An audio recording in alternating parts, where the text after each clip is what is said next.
आपण आयुष्यातले 20 वर्ष होम लोनचा कर्ज फेडण्यात घालवतो आणि म्युच्युअल फंडाचं बघायला गेलो तर 15 ते 20% वार्षिक रिटर्न्स मिळालेत.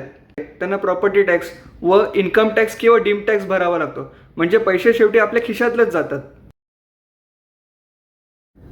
पैसे घरात टाकू की म्युच्युअल फंड्समध्ये? आजकालचा नौजवान याच प्रश्नामध्ये अडकलेला असतो. घरचे बोलतात स्वतःचं घर घे, हक्काचं असेल.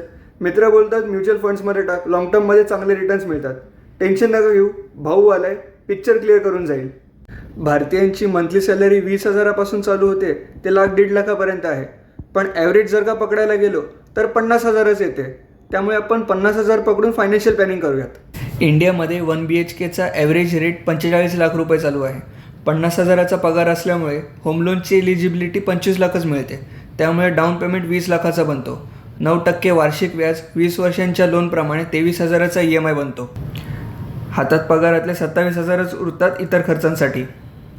म्हणजे 20 लाखाची डाऊन पेमेंट, 25 लाखाचं लोन आणि 30 लाखाचं होम लोनचा व्याजप्रमाणे 75 लाखाची फायनल टोटल इन्व्हेस्टमेंट होते.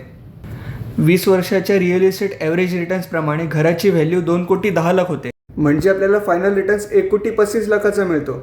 आता आपण हेच पैसे सेम पगारात म्युच्युअल फंडात फिरवले तर 20 लाखाची इनिशियल इन्व्हेस्टमेंट, 10,000ची SIP करून 20 वर्षात टोटल इन्व्हेस्टमेंट होते 44 लाख रुपये. स्वतःचं घर नसल्यामुळे 1 BHKचं 8,000 रूम रेंट पकडून उरतात 32,000 रुपये आपल्या इतर खर्चांसाठी, जे होम लोनपेक्षा 5,000 जास्त आहेत.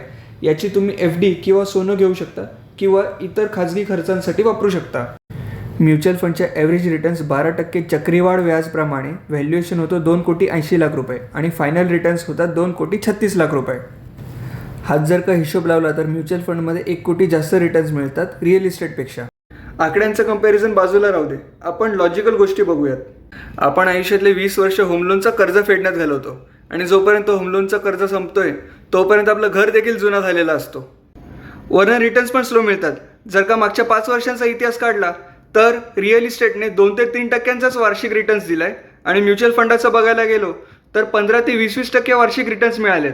आता ज्यांचं स्वतःचं घर नाही आहे त्यांचं समजू शकतो, पण ज्यांचं ऑलरेडी एक घर आहे त्यांना प्रॉपर्टी टॅक्स व इन्कम टॅक्स किंवा डीम टॅक्स भरावा लागतो, म्हणजे पैसे शेवटी आपल्या खिशातलेच जातात.